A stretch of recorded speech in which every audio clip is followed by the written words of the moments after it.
Welcome in, Straight Facts. What's going on? Not too much. How you doing? Straight Facts. Are you at least 18 and are you a believer? Yeah, I'm 18, Cool. and I'm believing. Okay. And do you know that the Bible endorses slavery?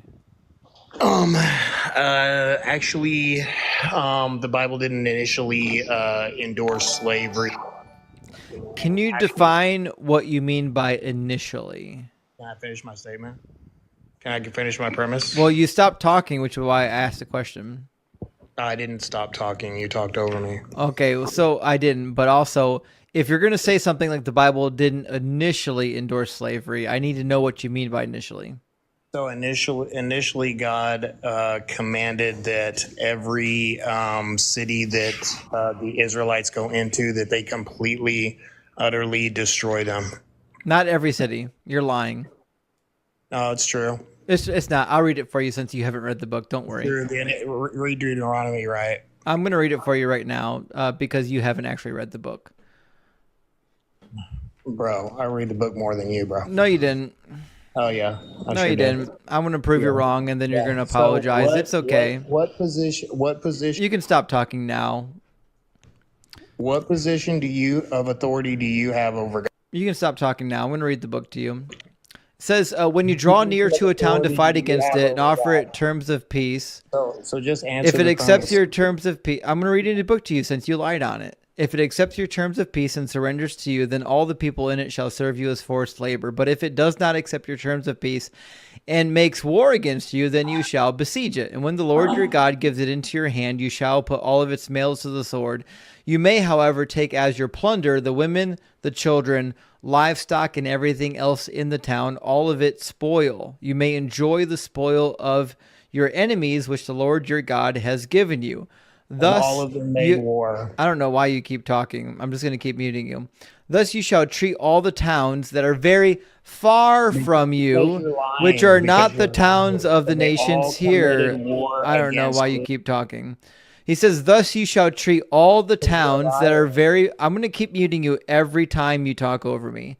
Thus you shall treat all the towns that are very far from you.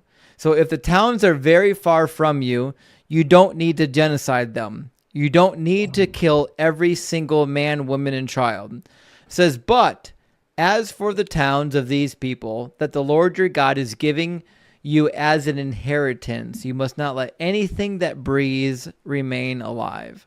So the rule is the towns of the Canaanites, you must utterly annihilate. You must exterminate them.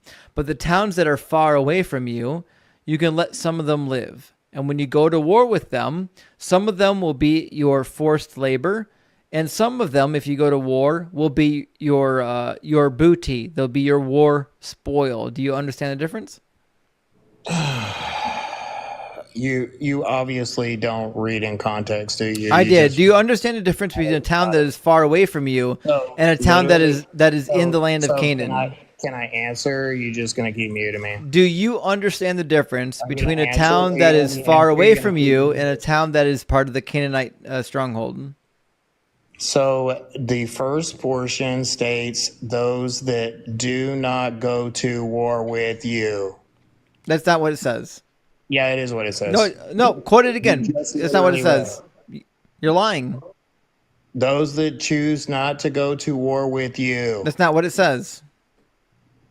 Yeah, it is what it says. No, it doesn't. Yeah, at the very beginning of Deuteronomy. Which verse? Which verse?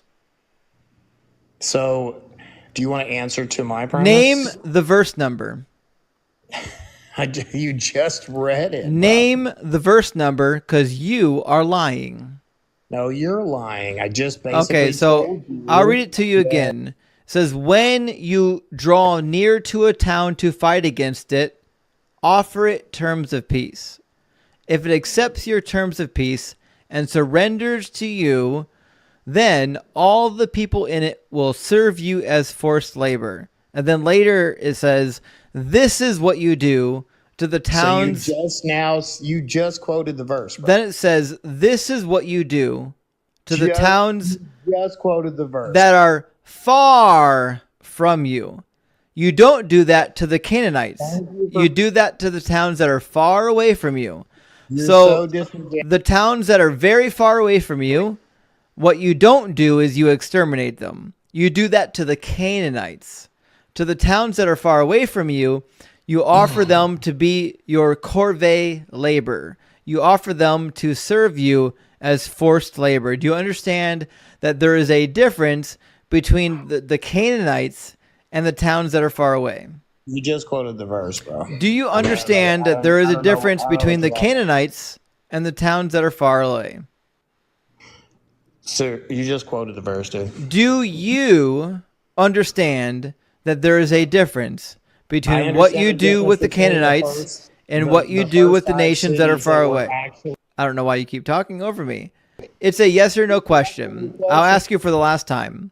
It is a yes or no. It only requires a yes or no. Do you understand that there is a difference between what you do with the nations that are in the land of Canaan and the nations that are far away from you?